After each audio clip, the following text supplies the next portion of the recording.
သမင်တကောင်ကရှိကအသက်လွတ်ပြီးတော့ပြေးတယ်နောက်ကကြားကအဲ့ဒီသမင်ကိုစားခြင်းလို့လိုက်တယ်နှစ်ကောင်သလုံးအလွန်ကြီးမားတဲ့ဝရိယနဲ့ပြေးလွှားနေကြတယ်ပေါ့ဟုတ်တယ်မဟုတ်လားမြင်အောင်ကြည့်နော်နောက်ကကြားကလည်းပဲဒီသမင်ကိုစားရလို့ဆိုနဲ့အာကုန်ထုတ်ပြီးတော့လိုက်တယ်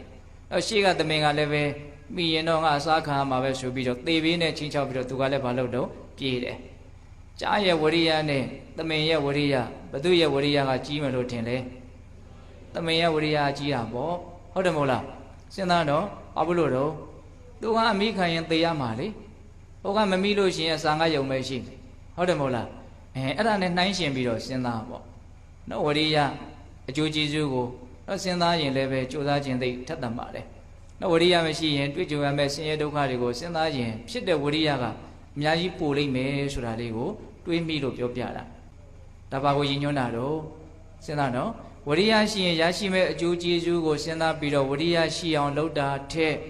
ဝရိယမရှိရင်ရရှိမဲ့အပြစ်အနာစာဆင်းရဲဒုက္ခကိုစဉ်းစားပြီးတော့ဝရိယရှိအောင်ကြိုးစားတာကပို့ပြီးတော့ထက်သန်တဲ့ဝရိယကိုဖြစ်စေနိုင်တယ်လို့ပြောတာနော်အကျိုးကျေးဇူးကိုမျှော်ကိုပြီးတော့လုပ်တဲ့ဝရိယလည်းမထက်သန်ဘူးလို့ဆိုလိုတာတော့မဟုတ်ဘူးသို့တော့အပြစ်ကိုမြင်ပြီးတော့မလုပ်ရင်တော့ဒီဒုက္ခတွေတော့တွေ့မှာပဲဆိုတဲ့အတွေးနဲ့လုပ်တဲ့ဝရိယကပို့ပြီးတော့ထက်သန်မယ်လို့ဆိုချင်တာနော်ဒီနေ့မှာဦးဇင်းတို့ဝရိယပါရမီယာမှာလည်းပဲဦးဇင်းတို့ပြောခဲ့ဘူးတယ်လို့ထင်ပါတယ်နော်ဥမာလေးတစ်ခုပေါ့နော်ဆိုကြပါစို့နော်တဝရိယကိုတိုးပွားအောင်ကြိုးစားရမယ်ဆိုတာအဲ့ဒီလိုမျိုးအကုသိုလ်ကိုဖေရှားဖို့ကုသိုလ်ကောင်းမှုတိုးပွားဖို့ကြိုးစားတဲ့ဝရိယကိုတိုးပွားအောင်လို့ဆိုလိုတာကျန်တဲ့ဝရိယတွေကိုဆိုလိုတာမဟုတ်နော်ဒါကဝရိယရဲ့အဓိပ္ပာယ်လေးကိုအကျဉ်းမြတ်ဦးဇင်းတို့ပြောတာပေါ့အဲ့တော့အဲ့ဒီဝရိယကိုမိမိတဏ္ဍာမှာထက်ထက်တန်တန်ဖြစ်လာအောင်ဘယ်လိုလုပ်ရမလို့ဆိုတော့နံပါတ်1ဝရိယတိုးပွားခြင်းရဲ့အကြောင်းတရားကိုဗာပြထားတော့ဆိုတော့အပါယဘယပစ္စုဝခဏအပေဘေးကိုစဉ်းစားဆင်ခြင်ခြင်းတဲ့ဟုတ်လားငရေတလိษံတိတ်တာအတုရကေလို့အစင်ရဒုက္ခတွေဖြစ်ပေါ်ပြီးတော့နေတဲ့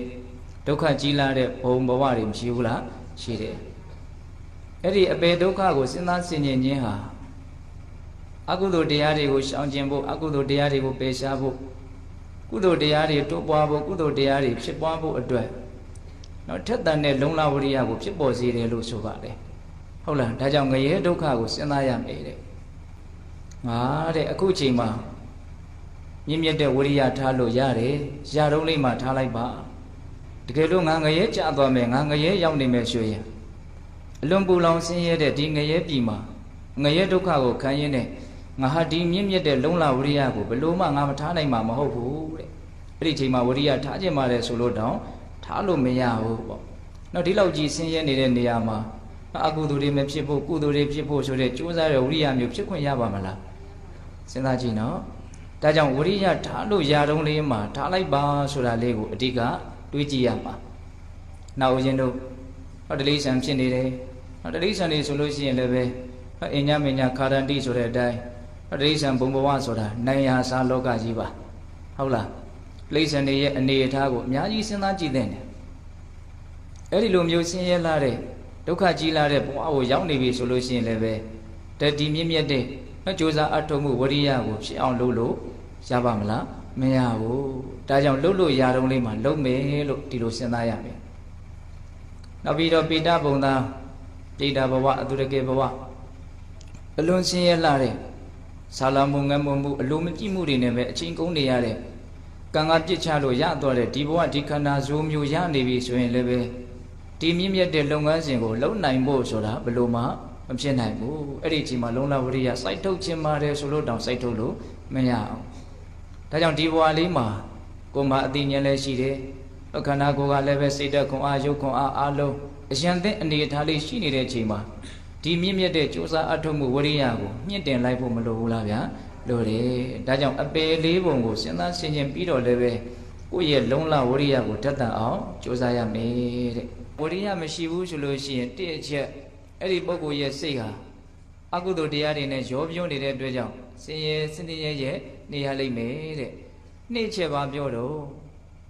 အလွန်ကြီးကျယ်မြင့်မြတ်တဲ့ကိုကျိုးစီးပွားအစစ်ဖြစ်တဲ့ကောင်းကျိုးချမ်းသာနဲ့လည်းပဲလွဲချော်ရလိမ့်မယ်တဲ့ဝရိယမရှိတဲ့လူကနော်မဟန်တင်စတတ္တံပရိဟံပေတိမဟန်တင်စဆိုတာအလွန်ကြီးကျယ်တဲ့ တတ္တထံဆိုတာကိုယ့်ရဲ့အကျိုးရှိပွားအကြီးကျယ်တဲ့ကိုယ့်ရဲ့အကျိုးရှိပွားနဲ့ပရိဟာပတိဆုံးရှုံးရလိမ့်မယ်ဆုတ်ယုတ်ရလိမ့်မယ်ပျက်စီးရလိမ့်မယ်တဲ့တော့ကြီးကျယ်တဲ့ကိုယ့်ရဲ့အကျိုးရှိပွားဆိုတာဘာပြောတာတော့မဲ့ဉဏ်ဘုံဉဏ်နိဗ္ဗာန်ချမ်းသာကိုမျက်မှောက်ပြုနိုင်ခြင်းကိုပြောတာပါနော်ကျန်တဲ့အကျိုးရှိပွားတွေဆိုတာကတော့နော်ပညာမျက်လုံးနဲ့ကြည့်မယ်ဆိုရင်ဘာပဲရဘာပဲဖြစ်ဖြစ်အနိစ္စမီးလောင်တာကိုခံရပြီးတော့ဒီလိုနဲ့ပဲအပြီးသွားရမယ်ဘာမှအဖတ်မတင်တဲ့နော်အနေထားတွေနဲ့ပဲအဆုံးသတ်သွားရမယ်အခြေအနေတွေကြီးပဲဒါကြောင့်ကိုယ့်ရဲ့စစ်မှန်တဲ့အကျိုးစီးပွားလို့မဆိုနိုင်ဘူးတဲ့ဟုတ်လားနိဗ္ဗာန်ချမ်းသာကိုမျက်မှောက်ပြုပြီးတော့ဒုက္ခငြိမ်းရတဲ့အနေထားတည်တာလေစစ်မှန်တဲ့ကိုယ်ကျိုးစီးပွားအဲ့ဒါဒီပင်လင်ကြီးကျယ်တဲ့ကိုယ်ကျိုးစီးပွားလို့ဒီလိုများစွာပြဟောတာအဲ့ဒါလုံးလဝရိယကင်းပြီးတော့ပြင်းနေမယ်ဆိုလို့ရှိရင်တော့အဲ့ဒီစစ်မှန်တဲ့ကိုယ်ကျိုးစီးပွားနဲ့ဘာဖြစ်မလို့လွဲချော်သွားလိမ့်မယ်တဲ့